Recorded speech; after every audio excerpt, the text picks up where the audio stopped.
गई, जिसमें केंद्रीय मंत्री अनुराग ठाकुर ने भी शिरकत की। यहां पर पहुंचने के बाद उन्होंने राज्य सरकार पर भी हमला बोला। दरअसल भीलवाड़ा के शाहपुरा में बीजेपी की परिवर्तन संकल्प यात्रा में केंद्रीय मंत्री अनुराग ठाकुर शामिल हुए, जहां से उन्होंने परिवर्तन रथ को रवाना किया। इस दौरान जनसभा को भी संबोधित करते हुए उन्होंने कांग्रेस पर जमकर निशाना साधा, साथ ही केंद्र सरकार की उपलब्धियां भी गिनाई। तो तस्वीरें आपको दिखा रहे हैं परिवर्तन यात्रा की, जहां पर आज केंद्रीय मंत्री अनुराग ठाकुर शामिल हुए। जहां एक ओर जमकर केंद्र सरकार की तारीफ उनकी ओर से की गई, तो वहीं दूसरी ओर राज्य सरकार पर जमकर कटाक्ष किया गया। कई मुद्दों को लेकर उन्होंने राज्य सरकार को घेरा। यात्रा के दौरान की तस्वीरें आप देख पा रहे हैं, जहां पर अनुराग ठाकुर यात्रा में शामिल हुए, फूल से वर्षा की गई, भव्य स्वागत इस यात्रा का किया गया। और जिस तरीके से लगातार हम तस्वीरें देख पा रहे हैं, जनता का बड़ा समर्थन इस यात्रा को मिलते हुए नजर आ रहा है, जिसे लेकर बीजेपी कार्यकर्ता भी काफी ज्यादा उत्साहित नजर आ रहे हैं। बीजेपी का मानना है कि इस परिवर्तन यात्रा से हम सत्ता में परिवर्तन लाकर रहेंगे। जो राज्य सरकार की नाकामियां हैं उन्हें उजागर किया जा रहा है। की परिवर्तन संकल्प यात्रा निकल रही है, भीलवाड़ा पहुंची है, शाहपुरा भी थी। केंद्रीय मंत्री अनुराग ठाकुर आए हैं, कार्यकर्ताओं में जोश बढ़ा है, भव्य स्वागत हुआ है, बड़ी सभाएं हुई हैं। हजारों संख्या में जो भारतीय जनता पार्टी कार्यकर्ता, आम जनता वहां पहुंची। हमारे साथ केंद्रीय मंत्री अनुराग जी ठाकुर बात करते हैं। बड़ी सभाएं हो रही है, बड़ा संदेश दिया जा रहा है परिवर्तन यात्रा को लेकर। राजस्थान की जनता गहलोत सरकार से तंग है, जिसने हर तरफ लूट और लूट की खुली छूट दे रखी है। और यहाँ पर महिलाओं के प्रति अपराध की घटनाएं लगातार बढ़ रही है। 2 लाख के लगभग मुकदमे महिला अपराध के दर्ज हुए, जिनमें से लगभग 35,000 दुष्कर्म की बलात्कार की घटनाएं हैं। आप देखिए, जिस इलाके में मैं हूँ, भीलवाड़ा जिले में, वहाँ की विधानसभा में एक 15 साल की बेटी को गैंग रेप किया जाता है, टुकड़े टुकड़े कर दिए जाते हैं और गहलोत सरकार सोई रहती है। इसी तरह से ही एक और बेटी को किडनैप करके ले जा गैंग रेप किया जाता है और निर्वस्त्र करके सड़क पे पटक के छोड़ दिया जाता है। ऐसी सैकड़ों घटनाएं हर हफ्ते होती हैं। दिन के कम से कम 18 से 20 गैंग रेप के मामले या रेप के मामले आते हैं। ऐसी सरकार हमने कहीं नहीं देखी जहां कानून व्यवस्था चरमरा गई हो और पेपर लीक एक के बाद अनेक घटनाएं ऐसी नजर आती हों। बेरोजगारी लगातार बढ़ रही है, किसानों के कर्जे माफ नहीं किए और नौजवानों को बेरोजगारी भत्ता नहीं दिया।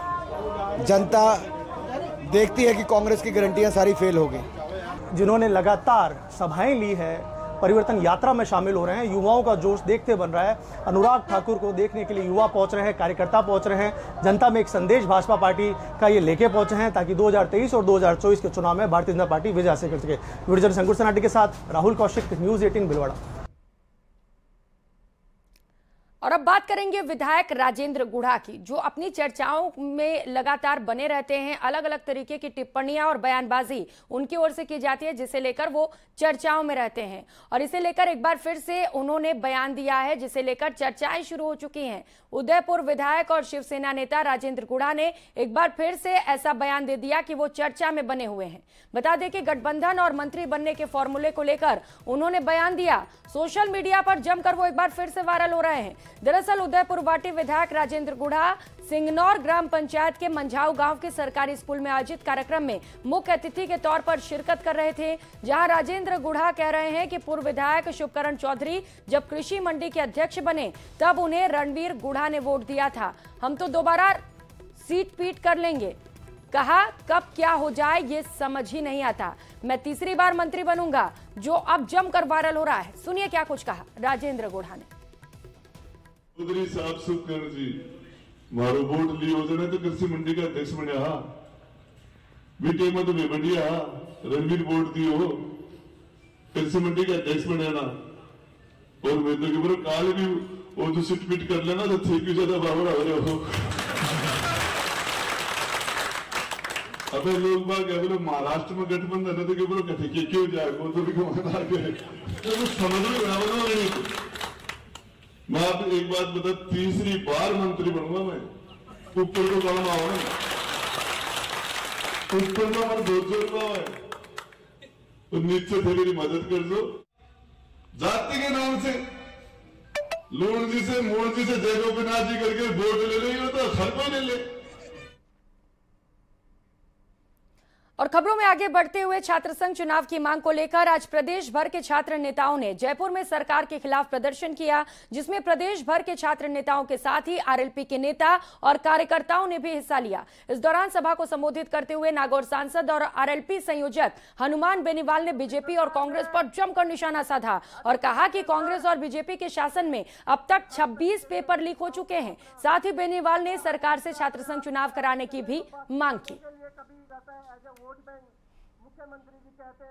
कि ये मुद्दा है छात्रों का, इसलिए हम चाहते थे कि छात्र नेता मंच पे रहे और हम बेहक में रहे। और ये झंडा भी मैंने इसलिए दिया कि अगर ये झंडा में नहीं देता ना तो बच्चों को रैली नहीं करने देते। सब जगह परमिशन रोकी थी, जोधपुर, अजमेर, आपका भरतपुर, उदयपुर, ये परमिशन इसलिए मिली कि आरएलपी का झंडा था। जिस तरह लाल कपड़ा देखते ही ट्रेन रुक जाती है, ये झंडा देखते ही सरकार भाग जाती है।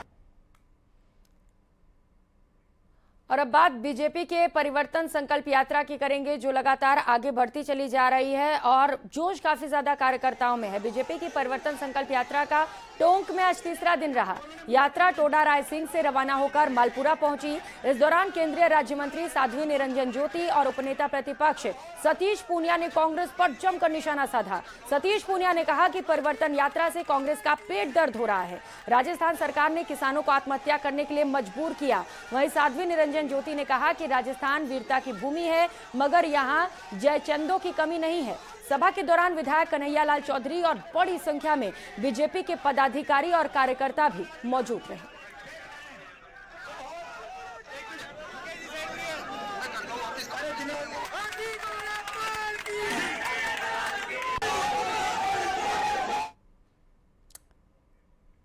और पत्र लिखकर तो कभी बयान देकर प्रदेश पर निशाना साधने वाले कांग्रेस विधायक भरत सिंह अक्सर चर्चाओं में रहते हैं। भरत सिंह ने एक बार फिर कहा है कि मैंने अपना मुंडन करा लिया है। कहा, विरोध में मैं कुछ नहीं बोलूंगा, मेरा हाल मेरी हुलिया खुद विरोध को बयां कर रहा है। दरअसल मुख्यमंत्री अशोक गहलोत कोटा के दौरे पर हैं और भरत सिंह ने मुख्यमंत्री कोटा के दौरे पर उनके विरोध का भी ऐलान किया था। बाद में जब 12 सितंबर को सीएम नहीं पहुंचे तो विरोध में भरत सिंह ने अपना मुंडन करवा लिया था। कल जब सीएम अशोक गहलोत कोटा आए तो भरत सिंह ने सीएम अशोक गहलोत से सर्किट हाउस में मुलाकात की। बता दें कि आज मुख्यमंत्री अशोक गहलोत खुद भरत सिंह से मिलने उनके घर पहुंचने वाले हैं। माननीय मुख्यमंत्री जी का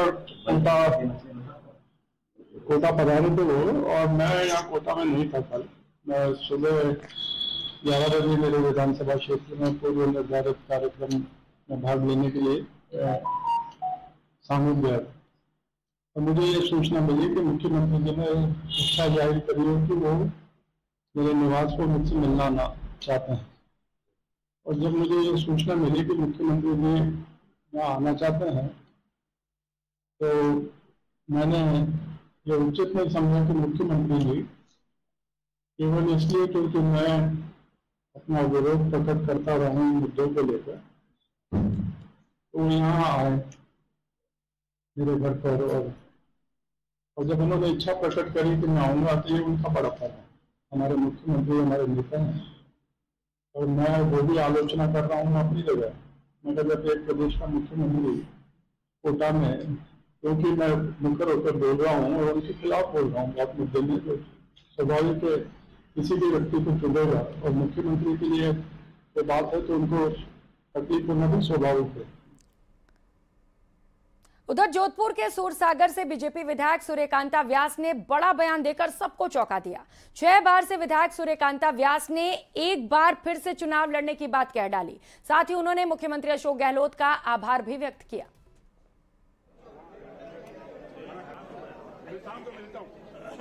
आगे ये देखती हूँ कि मेरा पार्टी टिकट देगी मैं इलेक्शन लड़ूंगी।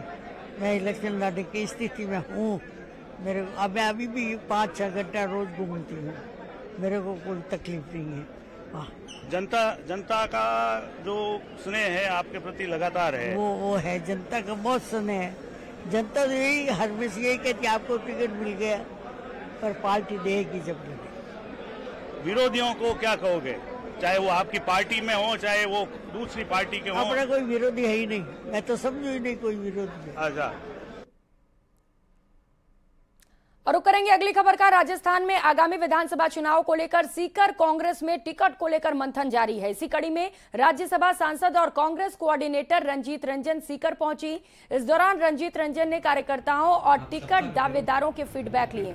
उन्होंने कहा कि फीडबैक के आधार पर योग्य उम्मीदवार को टिकट मिलेगी, लेकिन उसके बाद उसको जिताने की जिम्मेदारी पार्टी के कार्यकर्ताओं की ही होगी।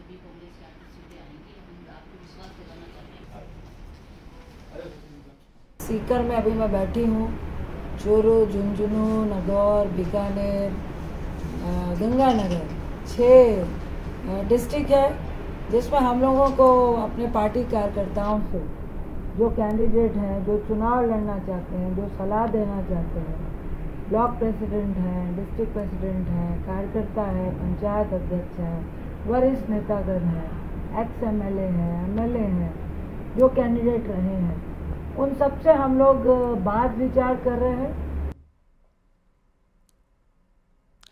तो वही राजस्थान में लगातार पेट्रोल पंप पर कर्मचारी हड़ताल पर हैं, जिसके चलते लोग फजीहत में हैं। लोग परेशान हैं क्योंकि उन्हें पेट्रोल नहीं मिल पा रहे हैं। हालांकि इमरजेंसी में पेट्रोल दिए जा रहे हैं। तो राजस्थान में पड़ोसी राज्यों की तुलना में वैट ज्यादा होने से नाराज पेट्रोल पंप संचालकों ने 2 दिन की हड़ताल की है। सुबह 10 बजे से लेकर शाम 6 बजे तक पेट्रोल पंपों को बंद रखा गया है। हालांकि इस दौरान इमरजेंसी सेवाओं के वाहनों को इससे अलग रखा गया है। तो वहीं मांगे पूरी न होने पर 15 सितंबर से अनिश्चितकालीन हड़ताल पर जाने की चेतावनी दी गई है, जिसका असर प्रदेश के लगभग हर जिले में देखने को मिल रहा है, जिसके चलते लोग परेशान हैं। 4 अलग अलग तस्वीरें इस वक्त आप देख पा रहे हैं, अलग अलग पेट्रोल पंप से ये तस्वीरें, अलग अलग जिलों से, श्रीगंगानगर, प्रतापगढ़, राजसमंद और झुंझुनू से ये तस्वीरें आपको दिखा रहे हैं, जहां पेट्रोल पंप पर सन्नाटा पसरा हुआ है क्योंकि पेट्रोल पंप बंद किए गए हैं। लोगों को पेट्रोल नहीं दिए जा रहे हैं।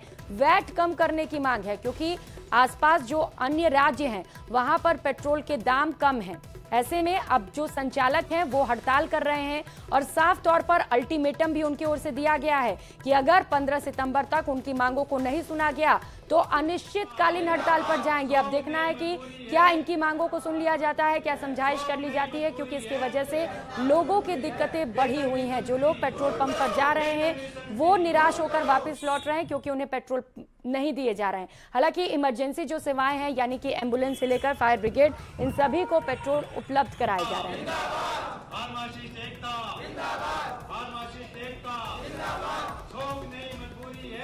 तो पेट्रोल और डीजल पर वैट कम करने की मांग इनकी ओर से की जा रही है। पड़ोसी राज्य पंजाब के समान रेट करने की मांग इनकी ओर से लगातार उठाई जा रही है। सरकारी स्तर पर लंबित मांग को लेकर यह हड़ताल किया जा रहा है। सुबह 10 बजे से लेकर शाम 6 बजे तक संचालकों की हड़ताल देखने को मिल रही है। वहीं 15 सितंबर से यानी कि कल से अनिश्चितकालीन हड़ताल का भी ऐलान किया गया है। आज का वक्त है, अब देखना है कि क्या समझाइश कर पाती है सरकार। इमरजेंसी सेवाओं के वाहनों पर इसका असर नहीं पड़ रहा है क्योंकि इमरजेंसी जो वाहन है उन्हें पेट्रोल उपलब्ध कराए जा रहे हैं। तो भारत में सबसे महंगा फ्यूल श्रीगंगानगर में बिक रहा है। अन्य राज्यों के मुकाबले 13 और 10 रुपए तक महंगा फ्यूल दिया जा रहा है।